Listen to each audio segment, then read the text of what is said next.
హరే కృష్ణ ధనుర్నామాలు అందరి భక్తులకి స్వాగతం. ఈరోజు మన శ్రీమద్ భాగవతం చర్చలోకి వచ్చినందుకు 3వ స్కందం 22వ అధ్యాయం 28వ శ్లోకం నుంచి 39వ శ్లోకం అంటే ఇది ఆఖరి శ్లోకం ఈ యొక్క అధ్యాయంలో. అప్పటి వరకు చర్చించుకుందామంట.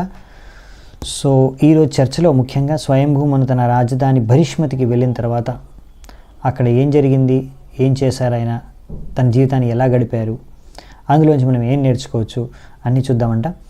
మంగళాచరణ చేసుకొని ఓం అజ్ఞానతిమిరాంధస్య జ్ఞానాంజనాశలాకయ చక్షురున్మిళితం యేన తస్మై శ్రీ గురవే నమః. శ్రీచైతన్యమనోభీష్టం స్థాపితం యేన భూతలే స్వయం రూపః కదా మह्यं దదాతి స్వపదాంతికం.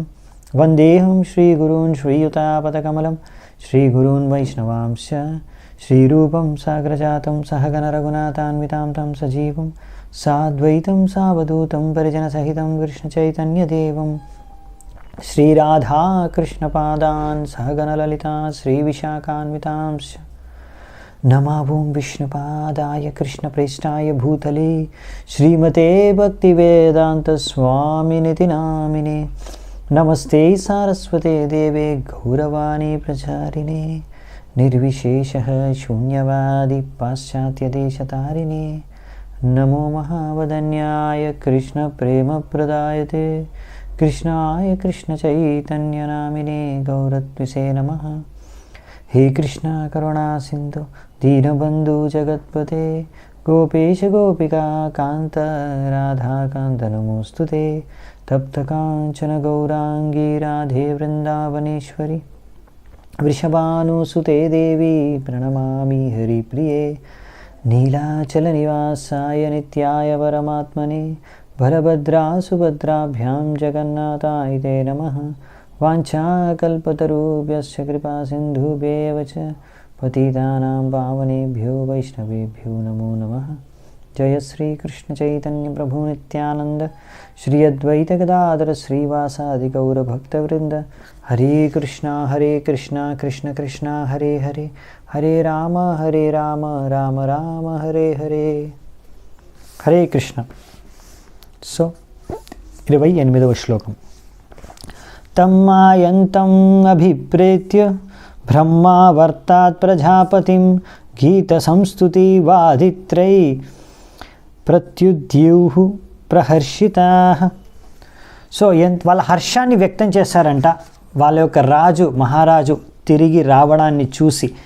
ఇప్పుడు స్వయంభూమను ఆయన భ్రమణ పూర్తి చేసుకున్న తర్వాత తిరిగి తన రాజధానికి ఎప్పుడైతే ప్రవేశించారో అక్కడున్న ఆ రాజ్యంలో ఉన్న ప్రజలందరూ కూడా వాళ్ళ ఆనందాన్ని హర్షాన్ని వ్యక్తం చేస్తూ అక్కడికి చేరుకున్నారంట. ఆ యొక్క ద్వారం దగ్గరికి. ఆ ద్వారం దగ్గరికి చేరుకొని బ్రహ్మావర్త ఆ యొక్క స్థలంలో వాళ్ళందరూ కూడా ఆయనకు స్వాగతం పలికారు. రకరకాల వాణిజ్యాలతో ఎన్నో రకాల గానాలు ప్రార్థనలు చేసుకుంటూ వాళ్ళ ఆనందాన్ని వ్యక్తం చేశారు ప్రజలందరూ అని ఇక్కడ చెప్తున్నారనమాట. సో ఇది మామూలుగా ఒక ఆనవాయితీ.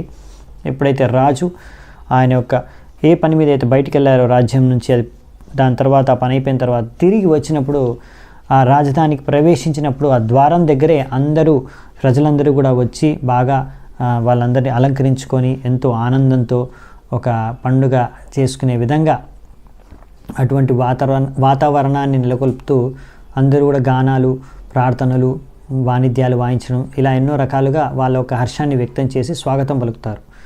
సో ఇక్కడ కూడా మనం అదే చూస్తున్నాము. కృష్ణుడు హస్తినాపురాన్ని వదిలేసి తర్వాత తిరిగి ఎప్పుడైతే ద్వారకలోకి ప్రవేశించారో అప్పుడు కూడా అలాగే ద్వారకావాసులందరూ కూడా వారి యొక్క హర్షాన్ని వ్యక్తం చేస్తారు. ఎంతో అద్భుతమైన వర్ణన అది జరిగింది, ఒక అధ్యాయం మొత్తం అది మనం చూసాము. అలాగే అనుకోండి ఇక్కడ కూడా. ఇప్పుడు కూడా మనం చూడొచ్చు పెద్ద పెద్ద రాజధాని లాంటి సిటీస్ లాగా అంటే ఢిల్లీ వంటి నగరాల్లో పెద్ద పెద్ద గేట్స్ ఉన్నాయి. ఇప్పుడు కూడా పాత గేట్స్ ఉన్నాయి. ఎందుకంటే అప్పట్లో అలా రాజులు వచ్చినప్పుడు అక్కడ ఇది మన వైదిక సంస్కృతి ప్రకారం ప్రజలందరూ వచ్చి అక్కడ ఆహ్వానించేవారు, స్వాగతం పలికేవారు. సో అది మనం చూడొచ్చిన విషయాలు ఇక్కడ మనకి ప్రభుపాల్ వారు తెలుపుతున్నారు. నెక్స్ట్ 2 శ్లోకాలు కలిపి ఒకేసారి చూద్దాం. భరిష్మతి నామపురి సర్వ సంపత్ సమన్విత న్యపతన్యత్ర రోమాని యజ్ఞాస్యాంగం విధున్వతః కుశకాశస్తయేవాసన్ శశ్వద్ధరితా వర్చసః ఋషయో యై పరా భావ్య యజ్ఞజ్ఞాన్ యజ్ఞమీజిరే. సో ఆ నగరం పేరు వచ్చేసి భరిష్మతి, రాజధాని. స్వయంభూమను యొక్క రాజధాని పేరు భరిష్మతి. అది ఆ నగరము సర్వ సంపత్ సమన్విత, అన్ని రకాల సంపత్తులతో నిండి ఉందంట, అన్ని రకాల ధనాలు కానీ సంపత్తితో కానీ. ఇది ఎంతో గొప్ప నగరం. దీని యొక్క ప్రాముఖ్యత ఏంటంటే, భగవంతుడు వరహస్వామి అవతారంలో వచ్చినప్పుడు ఆయన ఒక్కసారి ఇలా తన శరీరాన్ని కదిలినప్పుడు ఆయన శరీరం నుంచి ఒక వెంట్రుక ఈ యొక్క స్థలంలో పడిందనమాట. తద్వారా అక్కడ కుష కాష అనే 2 రకాల గ్రాస్, గడ్డి అంతా కూడా ఒక రకమైన గడ్డి అంతా వ్యాపించింది. అందులో కాష అనే గ్రాస్ గడ్డితో మ్యాట్స్, మనం కూర్చుంటాం కదా, మ్యాట్స్ కూడా తయారు చేస్తారు, ఆసనం. ఇంకా అలా ఆ గ్రాస్తో అక్కడున్న ఋషులందరూ కూడా భగవంతుడు అసురుణ్ణి వధించిన తర్వాత భగవంతుడిని ఆ కుషాగ్రాస్ వాటితో అక్కడ ఉన్న వాళ్ళందరూ కూడా భగవంతుడిని ఆరాధించుకున్నారు అనే విషయాలు ఇక్కడ చెప్తున్నారనమాట ఈ యొక్క శ్లోకంలో. సో అలా ఏ స్థలమైనా సరే ఏదో విధంగా అలా భగవంతుడితో ఏదైతే అలా ఒక దగ్గర సంబంధంతో ఉంటుందో ఆ స్థలాన్ని మనం పీఠాస్థాన్ అని కూడా అంటామని చెప్పారు ఇక్కడ, ప్రభుపాల ద్వారా రాశారు. అందుకు మనం మాయాపూర్లో మీరు వచ్చి ఉంటే గుర్తుంటుంది మీకు, యోగ్ పీఠ్ అంటామన్నా. ఎక్కడైతే భగవంతుడు చైతన్య మహాప్రభు రూపంలో జన్మించాడు, సో యోగ్ పీఠ్ అంటాం ఆ స్థలాన్ని. అక్కడే భగవంతుడు ఆవిర్భవించారు ఆ స్థలంలో కనుక. సో అలా భగవంతుడికి సంబంధించిన అలాంటి స్థలాన్ని పీఠస్థానాన్ని అంటారని రాశారు. సో హిరణ్యాక్షుడిని వధించిన తర్వాత కదా భగవంతుడు వరాహస్వామి రూపంలో వచ్చినప్పుడు, అలా హిరణ్యాక్షుడిని వధించిన తర్వాత ఇక్కడ ఉన్న ఋషులు మునులు అందరూ కూడా వరాహస్వామిని ఆరాధించుకున్నారు. రకరకాల యజ్ఞాల ద్వారా కర్మల ద్వారా వాళ్ళు భగవంతుడిని ఆరాధించారని. సో భగవద్గీతలో అంటారు కదా, యజ్ఞార్థాత్ కర్మణోన్యత్ర లోకోయం కర్మబంధన. మనం చేసే కర్మలన్నీ కూడా భగవంతుడికి అర్పించుకోవాలి. యజ్ఞార్థాత్, యజ్ఞం కోసం. యజ్ఞం ఎవరు? విష్ణువే యజ్ఞ అంటే. యజ్ఞంలో ఆయనే అన్నిటినీ మనం సమర్పించుకునేది ఆయనకే, విష్ణువుకి. సో యజ్ఞార్థాత్, ఆయన కోసమే అన్ని కర్మలు చేయాలి. అప్పుడు మనం ఈ లోకంలో చిక్కుకోమన్నమాట, మనము ముక్తి మనకు లభిస్తుంది. లేదు మనం ఇంద్రియ కృపి కోసం కర్మలు చేసుకుంటే, యజ్ఞార్థాత్ కర్మణోన్యత్ర లోకోయం కర్మబంధన, లోకంలోనే కర్మబంధనాలు చిక్కుకుంటాం అనే విషయాన్ని భగవద్గీతలో చెప్పారు. అదే విషయం ఇక్కడ రాశారు. సో ఇక్కడ భరిష్మతి అనే నగరంలో అన్ని ఋషిమునులు కూడా, స్వయంభూను అందరూ కూడా ఎలా మరి భక్తి చేసుకున్నారు అనే విషయం చెప్పారు, ఇంకా చెప్తారు కూడా. కుశకాశామయం బర్హిర్ ఆస్థీర్య భగవాన్ మను అయజత్ యజ్ఞపురుషం లబ్ధస్థానం యతో భువం. సో స్వయంభూమను ఆ కాస ఆ యొక్క గడ్డితో ఉపయోగించి దాని ద్వారా భగవంతుడిని ఆరాధించారు, దాన్ని ఉపయోగించుకొని. అలా ఆ విధంగా ఎందుకు భగవంతుడిని ఆరాధిస్తున్నారు, ఎలా ఆరాధించారంటే భగవంతుడి యొక్క కృప ద్వారానే తనకి ఇటువంటి సంపత్తి, ఇటువంటి స్థానం, తద్వారా ఆయన మొత్తం విశ్వాన్ని ఏలే యొక్క యోగ్యం కలిగింది అనే విషయాన్ని గుర్తించి అన్నీ కూడా భగవంతుడి ఆరాధించడం కోసం ఉపయోగించారంట. సో అలా మను అనే అతను మన మానవ జాతికి పిత. మనిషి జాతి మనువు నుంచే ఉత్పన్నమైంది. అందుకనే ఇంగ్లీష్లో కూడా మ్యాన్ అంటారు. ఆ మ్యాన్ అనే శబ్దం కూడా మనువు నుంచే వచ్చిందనే విషయం మనకు అర్థమవుతుంది. అలాగే సంస్కృతంలో మనుష్య లేకపోతే మానవ అంటాం కదా, మనువు నుంచి మానవ లేకపోతే మనుష్య అనేది సంస్కృతంలో కూడా మనువు నుంచే వచ్చిన శబ్దం. ఎందుకంటే మనం అందరం కూడా మనువు నుంచే ఉత్పన్నమయ్యాము. సో అలా మనుష్యులు మనం కూడా మనువు యొక్క అడుగు జాడల్లో నడవాలి. ఎలాగైతే మనువు ఆరాధించుకున్నారో భగవంతుడితో, అంత సంపత్తి, అంత స్థానం, మంచి పొజిషను ఒక మహారాజయ్యి, అలాగే ఈ యొక్క భూలోకంలో కానీ ఈ యొక్క మనిషి జన్మలో కూడా మనకి అలా ఎవరికైనా ఎంతో ధనం, సంపత్తి, అలాంటి సౌకర్యం కలిగితే అవన్నీ కూడా భగవంతుడిని ఆరాధించుకోవడానికి ఉపయోగించాలి. ఎందుకు? భగవంతుడే ఇవన్నీ మాకు ఇచ్చారు, ఆయన కృప ద్వారానే మాకు ఇవన్నీ లభించాయి అనే విషయాన్ని గుర్తించి ఆయా చేతనతో మనం భగవంతుడికి అన్నీ సమర్పించుకునే ఉద్దేశంతో ఆరాధించుకోవాలి, దానికోసం ఉపయోగించాలి అని ఇక్కడ చెప్పారు. ఆ విధంగా ఎవరైతే ఆలోచించి దాన్ని ఏ భగవంతుడికి ఉపయోగిస్తారో, అది ఒక పరివారమే కానివ్వండి, ఒక వ్యక్తే కానివ్వండి, ఒక సమాజమే కానివ్వండి, ఒక దేశమే కానివ్వండి, అక్కడ అప్పుడు ఆ స్థలాలన్నీ కూడా వైకుంఠాల్లా మారిపోతాయి. ఇంకా అక్కడ 3 తాపాల యొక్క ప్రభావమే ఉండదంట. అది మనకి ఎలా అర్థమవుతుందంటే ఇక్కడ నెక్స్ట్ శ్లోకం నుంచి అదే మనకు అదే ఇచ్చారు, చూద్దామంట.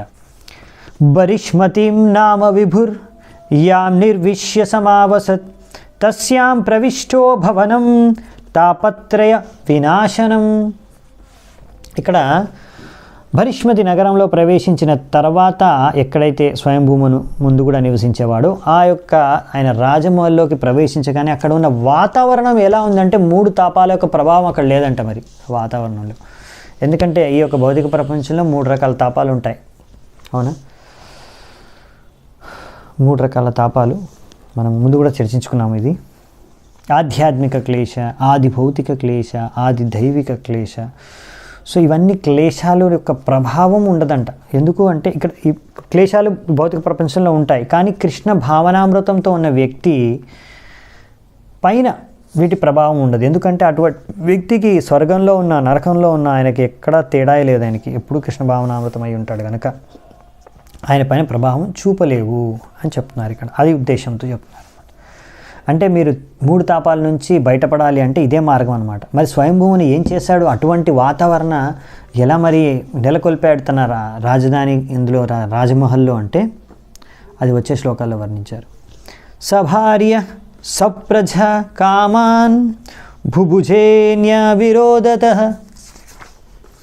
సంగీయమాన సత్కీర్తి శస్త్రిభిః సురగాయకైః ప్రత్యుషేష్వనుబద్ధేన హృదశృణ్వన్ హరే కథాః. ఇది భార్య సప్రజ ప్రజలతో కామాన్ భుభుజేన్యో విరోధతః ఆయన అన్నీ భోగిస్తున్నాడంట, భౌతికంగా కూడా ఎంజాయ్ చేస్తున్నాడు, కానీ ఏమాత్రం ధర్మానికి విరుద్ధంగా కాకుండా. సంగీయమాన సత్కీర్తి అలా అవన్నీ కూడా ఎన్నో రకాల వాణిజ్యాలతో ఎంతోమంది దివ్య గాయకులు అందరూ కూడా వాళ్ళ భార్యలతో పాటు గానం చేస్తున్నారు, గుణగానం చేస్తున్నారు. ఆయన యొక్క గుణగానం ఇంకా భగవంతుడి యొక్క గుణగానం. ఆ హరికథ హృద శృణ్వాన్ హరే కథ, హరికథను శ్రవణం చేస్తూనే ఆయన గడిపాడంట తన రాజమహల్లో సమయాన్ని. పొద్దున ప్రతిరోజు ప్రత్యుషేషు అనుబద్ధేన. సో ప్రతిరోజు ఆయన పొద్దున ప్రత్యూష అంటే పొద్దున లేచే సమయంలో ఆయన ప్రతిరోజు కూడా భగవంతుడి యొక్క గుణగానాన్ని వింటూనే నిద్రలేచేవారంట. ఆ విధంగా మరి అటువంటి వాతావరణం అంటే ఇది అసలైన వాతావరణం. ఎలా నెలకొల్పాలి అంటే మనం పొద్దున్న లేవగానే ఈ విషయాలు కూడా ఇక్కడ మనకి ఇచ్చారు బాగా ఎలా చేయాలనేది. ఇప్పుడు కూడా ఇప్పుడు ప్రభుపాల్ వారు ఉన్న సమయంలో చెప్పారు. ఇప్పుడు కూడా రాజపరివారాల్లో మందిరాల్లో ఇదే మనం చూస్తాం, ఇటువంటి వాతావరణం అనేది ఉంటుంది. రాజపరివారాల్లో కూడా పెద్ద పెద్ద రాజమహల్లో కూడా మందిరాలు ఉంటాయి, చిన్నదో పెద్దదో. సో అందులో అప్పుడు అక్కడ ఉండే వాళ్ళందరూ కూడా రాజపరివారంలో ఉండేవాళ్ళు కానీ మందిరంలో ఉండేవాళ్ళు కానీ వీళ్ళందరూ కూడా పొద్దున్న లేవగానే ఏం చేస్తారు, ఒక్కొక్కసారి మనం చూస్తాము కొన్ని మందిరాల్లో రాజమహల్లో షహనాయి వాయిస్తారు. షహనాయి వాయిస్తూ అందరూ భగవంతుడి కీర్తన చేస్తుంటే భగవంతుడి గుణగానం వింటూ లేస్తారు. దాని తర్వాత మంగళారతి అటెండ్ అవుతారు, ఆరతి భగవంతుడి ఆరతి చూస్తారు, దర్శనం చేసుకుంటారు. దాని తర్వాత నిద్రపోయేటప్పుడు కూడా మళ్ళీ భగవంతుడి గానం కీర్తనం వింటూ నిద్రపోతారు. తద్వారా నిద్రలో కూడా కల్లో కూడా భగవంతుడినే తలుచుకుంటూ భగవంతుడే వాళ్ళ కల్లోకి కూడా వస్తారు. అలా మళ్ళీ ఈవినింగ్ టైంలో కూడా వాళ్ళు భగవద్గీత భాగవతం చర్చించుకుంటారు, హరికథ వింటారు భాగవతం నుంచి. ఈ విధంగా పొద్దున సాయంత్రం రాత్రి ఇలా భగవంతుని స్మరణలో ఉంటారనమాట. తద్వారా నిద్రపోయినప్పుడు భగవంతుడే కల్లోకి వచ్చే విధంగా. సో ఈ విధంగా చేస్తారు. ఇప్పుడు కూడా మనం చూడొచ్చు. ఇంకా కొన్ని రాజపరివారాల్లో కొన్ని మందిరాలు ఉంటాయి. ఆ మందిరాలని దర్శించుకోవడానికి బయట ప్రజలు కూడా వచ్చి దర్శించుకుంటారు. భగవంతుడి యొక్క ఆరతి అటెండ్ అవుతారు, పొద్దున మంగళారతి కూడా. ఒక ఉదాహరణ చెప్తున్నారు, జైపూర్లో గోవిందదేవ్ మందిరం ఉంది. ఇప్పుడు కూడా మీరు వెళ్ళి చూడొచ్చు. పొద్దున కనీసం 500 మంది మంగళారతికి వస్తారు, ఇంకా ఎక్కువ మందే వస్తారు గోవిందదేవ్ మందిరానికి. అది జైపూర్ రాజా యొక్క మహల్లోని మందిరం ఉందన్నమాట అది. సో ఆ విధంగా ఇలా రాజపరివారాల్లో లేకపోతే మంచి భక్తుల పరివారాల్లో జన్మించే అవకాశం ఎవరికి దక్కుతుంది అంటే ఎవరైతే వాళ్ళ యొక్క పూర్వపు జన్మలో వారి భక్తిని సంపూర్ణంగా సిద్ధి చేసుకోలేకపోతే, సంపూర్ణంగా సంపూర్ణం చేసుకొని భగవద్ధామానికి వెళ్ళలేకపోతే అటువంటి వారు ఎవరైతే అసంపూర్ణంగా భక్తి మార్గంలో ఉన్నప్పుడే ప్రగతిలో మధ్యలోనే వారి యొక్క దేహాంతం అయిపోతే అటువంటి వారికి ఆ దేహాంతర తర్వాత నెక్స్ట్ జన్మలో ఇటువంటి రాజపరివారాల్లో కానీ భక్తుల పరివారాల్లో కానీ జన్మించే అవకాశం దొరుకుతుంది. తద్వారా చిన్నప్పటి నుంచి వాళ్ళు భక్తి చేసుకునే అవకాశం వాళ్ళకు ఉంటుంది అనే విషయం మనకు భగవద్గీతలో వస్తుంది, అది తెలుసుకుంటాము. సో అటువంటి వారు ఇటువంటి మంచి అవకాశాన్ని సద్వినియోగం చేసుకొని ఈ జీవితంలో భగవద్ధామానికి వెళ్ళిపోవడానికి ప్రయత్నించాలి.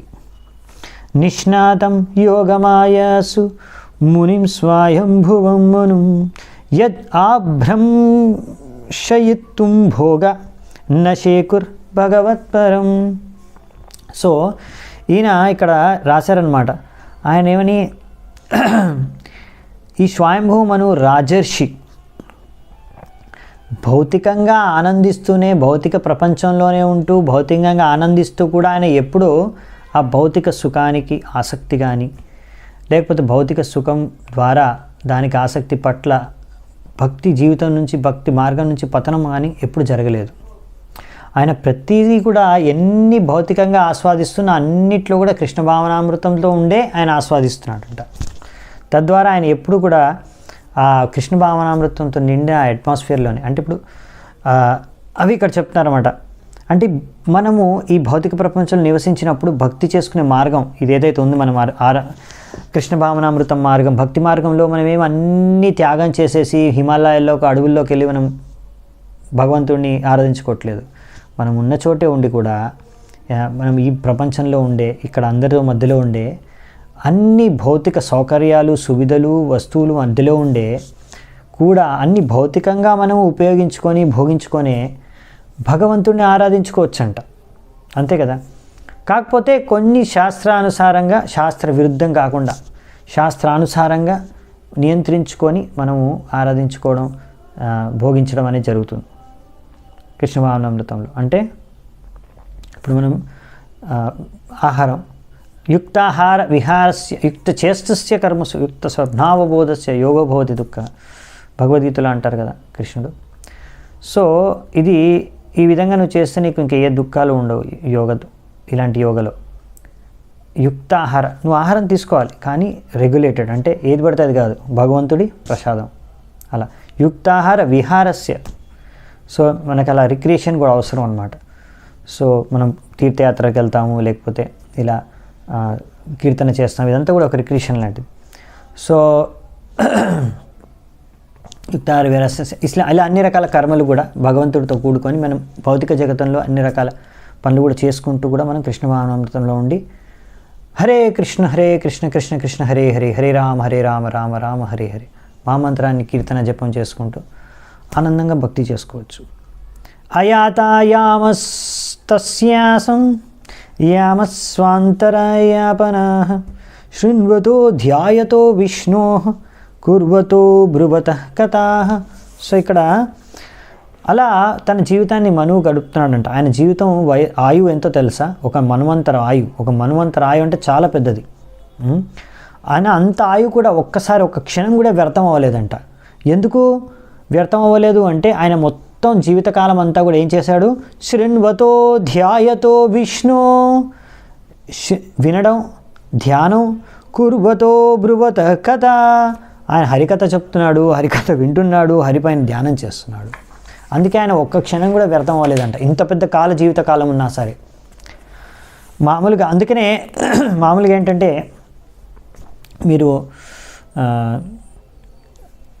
వయసు అయిపోయిన కొద్దీ ఎవరైతే ఇంద్రియ తృప్తి భోగించడమే, ఒక ఇంద్రియాల ద్వారా భోగించి సుఖాన్ని భౌతిక ఆనందాన్ని అనుభవించడమే అసలైన ఆనందం అనుకొని జీవించేవారు ముసలి వాళ్ళు అయ్యేసరికి వాళ్ళు ఇప్పుడు ముందు యవ్వన వయసులో భోగించినట్టు ఇప్పుడు భోగించలేరు. వాళ్ళ ఇంద్రియాలన్నీ క్షీణించిపోతాయి. సో వాళ్ళు తినాలనుకుంటే తిన్నది అరగదు, మరి అలాగే శక్తి ఉండదు ఇంద్రియాల్లో భోగించడానికి. సో ముందులాగా మైథునం చేయలేరు, ముందులాగా ఏ రకాల భోగ చేయలేరు అన్నమాట. సో తద్వారా వాళ్ళకి చాలా ఫ్రస్ట్రేషన్గా ఉంటుంది. వాళ్ళకి అనిపిస్తుంది అరే మొత్తం ఏం చేయలేకపోతున్నాం అనిపిస్తుంది. వాళ్ళకు అసంతృప్తి ఉంటుంది, ఎంతో నిరాశతో నిరుత్సాహంతో జీవిస్తుంటారు. అలా ఇంకా ఎన్నో రకాల రోగాలు, కష్టాలు, రకరకాల నొప్పులు అన్నీ ఉంటాయన్నమాట. సో కానీ ఎవరైతే కృష్ణ భావనామృతంలో ఉంటారో వారికి ఏంటంటే వారు జీవితకాలం అంతా కూడా ఈ మృత్యు సమయం తర్వాత వారికి ఎప్పుడూ ఆనందంగానే ఉంటారు. So Krishna consciousness is always fresh. అంటే ఏ మనిషి అయితే భక్తి కృష్ణ భావనామృతంలో ఉంటాడో ఆయన ఎప్పుడు ఫ్రెష్గా ఉంటుంది. ఆయన చేతన ఫ్రెష్గా ఉంటుంది. కృష్ణ చైతన్యంతో ఉంటే ఇంకా ఆయన ఎప్పుడు ఆనందంగానే ఉంటాడు. ఎందుకంటే వయసు అయిపోయినా పర్వాలేదు, భక్తి చేసుకోవచ్చు, హరే కృష్ణ మహామంత్రం జపం చేసుకోవచ్చు, కీర్తన వినొచ్చు, హరికథ వినొచ్చు, హరికథ చెప్పొచ్చు. అవునా? ప్రభుపాల్ వారు చూసారా మీరు? ప్రభుపాల్ వారు ఆయన భగవద్ధామానికి వెళ్ళే ఆఖరి క్షణం వరకు ఆయన శ్రీమద్ భాగవతం యొక్క తాత్పర్యాల్ని ఆయన ట్రాన్స్లేట్ చేస్తూ చెప్తున్నారు, ఆయన రికార్డింగ్ చేస్తున్నారు. ఆయన బెడ్ మీద ఉన్నాడు, ఇప్పుడు ఆయన భగవద్ధామానికి వెళ్ళిపోతున్నారు. కొన్ని క్షణాల ముందు కూడా మీరు చూస్తారు, కొంత సమయం ముందు కూడా ఆయన నోట్లో మైక్ పెట్టేశారు లోపలికి, ఎందుకంటే ఆయన వాయిస్ చాలా స్లోగా వస్తుంది. ఇప్పుడు అది రికార్డ్ చేస్తున్నారు, ఎందుకంటే ఆయనకి సంపూర్ణంగా భగవత్ చింతనలో ఉన్నారు. ఇప్పుడు అదే చేస్తున్నారు. మృత్యు వరకు కూడా అదే పని, మృత్యు తర్వాత కూడా అదే పని అనమాట. సో మనకి డిఫరెన్స్ లేదు, జన్మ మృత్యుతో ఫరక్, మనకి ఏమాత్రం డిఫరెన్స్ ఉండదు అనమాట భక్తులకి. సో అటువంటి మహాయోగి ఇతను స్వయంభూమను ఒక యోగిలాగా జీవించాడు. ఎప్పుడు తన కాలాన్ని వ్యర్థం చేయలేదు. అందుకనే ఈ కాల ప్రభావం అనేది ఉండదు. ఇటువంటి భక్తులకి సూర్యోదయం అయ్యనంత దాంతో ఒక వ్యక్తి యొక్క ఆయు అనేది తగ్గిపోతుంది, కానీ ఇటువంటి వారి ఆయు తగ్గదు. ఎందుకు? వీళ్ళది ఆయు ఎప్పుడు తగ్గదు, ఎప్పుడు ఆయు అనేది వీళ్ళకి లేదు. వీళ్ళ అమరులు, ఎందుకంటే అదే పని చేస్తారు కదా, ఎక్కడున్నా, ఈ జీవితంలో అయినా తర్వాత జీవితంలో అయినా. అందుకనే డిఫరెన్స్ ఉండదన్నమాట. సో ఇది ఎంత కాలం ఇలా మనువు చేశారంటే, సయేవం స్వాంతరం నిన్యే యుగానాం ఏక సపతితిం వాసుదేవ ప్రసంగేన పరిభూత గతిత్రయ. ఇలా ఈ విధంగా ఆయన యుగానాం ఏక సప్తతిం అంటే 71 దివ్య యుగాలు ఇదే విధంగా ఆయన గడిపాడు. ఎప్పుడు ఎలా? వాసుదేవ ప్రసంగేన రాశారు ఇక్కడ. మేమేదో మాకే ఇస్కాన్ వాళ్ళకి కొంచెం కృష్ణ భక్తి ఎక్కువై మేమే ఇట్లా కృష్ణుడి భక్తి హరికథ వినాలని చెప్తాం అనుకుంటారు కొంతమంది బయట వాళ్ళు. భాగవతంలో అదే రాశారు, వాసుదేవ ప్రసంగేన. వాసుదేవ అంటే కృష్ణుడు. ఆయన ప్రసంగాన్ని ఆయన అదే వింటూ ఆ ప్రసంగంలోనే భాగస్వామ్యం అయ్యి ఆయన ఆ విధంగా ఏం చేశాడు? పరిభూత గతిత్రయ, 3 గతిలను కూడా ఆయన అతిక్రమించాడు. 3 గతులు అంటే ఇక్కడ మామూలుగా సత్వగుణంలో ఉండేవారు పై లోకాలని చేరుకుంటారు, పైన బ్రహ్మలోకం, తపస్సులోకం అటువంటి. అలా రజోగుణంలో ఉండేవారు భూలోకం, ఇంకా కొన్ని స్వర్గలోకాల వరకు వెళ్ళగలుగుతారు. తమో గుణంలో ఉండేవారు నిమ్న లోకాల్లో, నిమ్న జాతుల్లో, ఎక్కడైతే తమో గుణంలో ఉండే శరీరాల్లో, పశువు కానీ మనిషి కానీ అటువంటి శరీరాల్లో వాళ్ళకి దక్కుతాయి. అటువంటి గతి వాళ్ళకి దక్కుతుంది. సో ఈ 3 గతుల్ని కూడా ఆయన అతిక్రమించేసి ఇంకా పైకి వెళ్ళిపోయారు, అంటే భగవద్ధామానికి వెళ్ళిపోయారు. అంతే కదా. సో ఆయన అంటే సత్వగుణం కానీ రజోగుణం కానీ తమో గుణంతో కానీ ప్రభావితం కాకుండా ఆధ్యాత్మిక స్థాయిలో తన జీవితాన్ని జీవించడం కారణంగా ఆయన ఆధ్యాత్మిక ప్రపంచానికి వెళ్ళిపోయాడు అన్నమాట. అవునా? ఊర్ధ్వం గచ్చంతి సత్వస్థ. ఎవరైతే ఊర్ధ్వ లోకాలంటే పై లోకాలని చేరుకుంటారు, సత్వగుణం చేత ప్రభావితమైన వారు. మధ్యే తిష్టతి రాజస, ఇదే లోకాల్లో ఉంటారు రజోగుణం ద్వారా ప్రభావితమైన వాళ్ళు. అధోగచ్చంతి తామస అంటే తమోగుణం చేత ప్రభావితమైన వాళ్ళు అధోగతి అంటే చాలా నిమ్న లోకాల్లో వాళ్ళకి దక్కుతుందన్నమాట గతి. కానీ ఇక్కడ స్వయంభూ మనం 3 కూడా జయించాడంటే ఆయన భగవద్ధామానికి వెళ్ళాడని అర్థం అన్నమాట. శరీర మనస దివ్య వయ్యాసేయే చ మానుషాః భౌతికాశ్చ కథం క్లేశ బాధంతే హరి సంశ్రయం.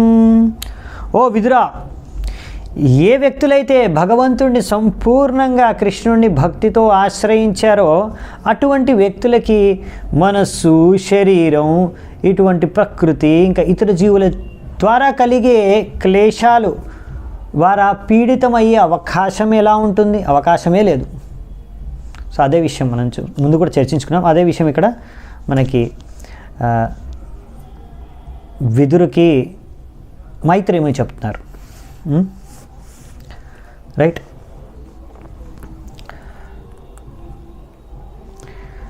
యః పృష్టో మునిభిః ప్రాహ ధర్మాన్ నానావిధాన్ శుభాన్ నృణాం వర్ణాశ్రమానాం చ సర్వభూతాహితా సదా.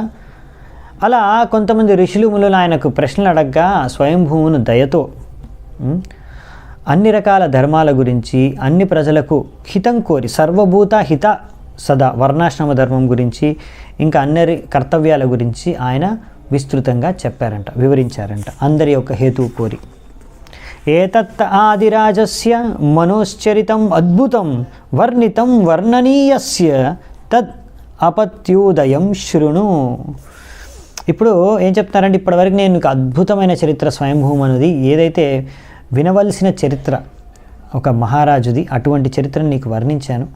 ఇప్పుడు నువ్వు అలాగే దేవహూతి యొక్క చరిత్ర, వారి నుంచి ఉత్పన్నమైన సంతానం, ఇంకా మిగతా వంశం గురించి నేను ఇప్పుడు నీకు విస్తృతంగా వర్ణిస్తాను, ఇప్పుడు విను అని చెప్తున్నారనమాట మైత్రేయుని విదురుడికి. ఈ శ్లోకంతో ఇక్కడ అధ్యాయం ముగుస్తుంది. వచ్చే శ్లోకంతో ఈ నెక్స్ట్ దేవహూతి కర్దముని వారి వివాహం తర్వాత ఏం జరిగింది అనే విషయం గురించి వర్ణిస్తారు. అది మనము వచ్చే శ్లోకం నుంచి, వచ్చే అధ్యాయం నుంచి రేపు చేసుకుందామంట. ఇప్పుడు ఈరోజు ఇక్కడే ముగిస్తున్నాను. చాలా చాలా ధన్యవాదాలు. శ్రీల ప్రభుపాద కీ జై. గ్రంథరాజ్ శ్రీమద్ భాగవతం కీ జై. సమవేత గౌరభక్త వృంది కీ జై. నితాయ్ గౌర్ సీతనాథ్ ప్రేమానందే. హరి హరి బోల్.